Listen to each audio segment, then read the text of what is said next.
voice. I scoot closer to Win.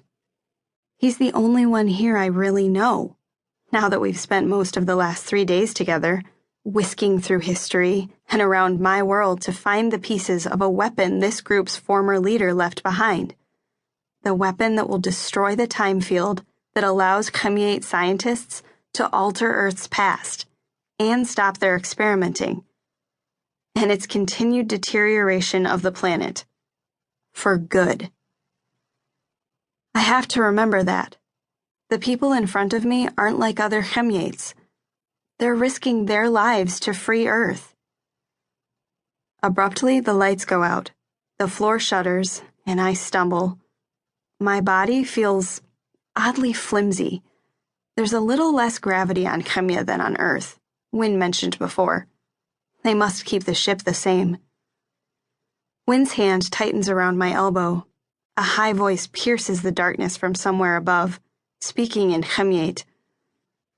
"The satellite's directing a sensor sweep this way," Wynn murmurs by my ear, the familiar British lilt to his English steadying me. "We're going into minimum power mode, so it doesn't see us until we're out of range."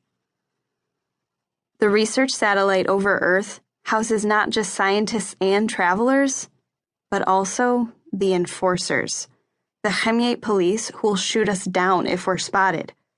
I wait, legs locked, heart pounding. The floor has settled back into the gentle trembling I noticed before. The voice above makes another announcement. The darkness is so dense, I can't make out even the outline of Wynn right beside me. I wish I were close enough to touch a wall, to remind myself that the space around us is not as vast as it feels right now. I wish I had the slightest idea what to expect from this place. Wynn is just saying, "It shouldn't be much longer," when the voice above peals out, this time sounding cheerful. A second later, the lines on the ceiling gleam back on. I blink in the sudden glare. Mako and Pavel head straight out, Jule sauntering after them. Flo looks at Wynn and me, her near-black eyes as impenetrable as the earlier darkness. "I'd like you to adjust to the ship before we discuss the logistics of your stay," she says to me. "We'll talk further after first bunk down." I nod. "Try to stick to the job you've been given," she says to Wynn dryly. Wynn has let go of my arm, but I feel him tense as she strides out of the room. "Is she still upset that you disobeyed her orders?"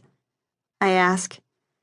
Wynn wasn't assigned to track down Janant's weapon himself, just to keep watch. And he was never supposed to reveal their mission, or anything else about Khemia, to an Earthling like me. Never mind that the two of us accomplished more in those few days than the rest of them had in weeks. They might not have retrieved even one piece of the weapon if he hadn't risked asking for my help.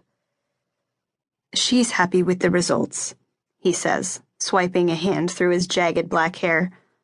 "I'm not sure she trusts that they were a result of quick thinking and not dumb luck." "It was a lot of initiative to take all at once," Isis remarks from where she's lingered by the doorway. Wynn shrugs, but his deep blue eyes are pensive. Flo didn't mention what his current job is, but I'm going to guess he's on babysitting duty. I drag in a breath, the crisp air leaving a faint mineral taste in my mouth.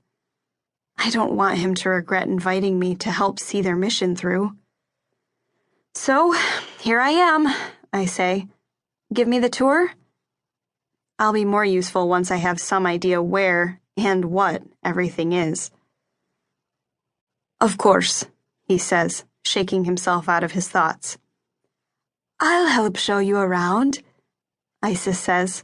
She smiles, but the analytical sharpness of her gaze as it slides to me reminds me of when we first met, when he saw me as more of a scientific curiosity than a person. "We should get to know each other," she adds. "You're going to be staying with Britta and me when we reach Khemia." Her accent is thicker than Wynn's or Flo's.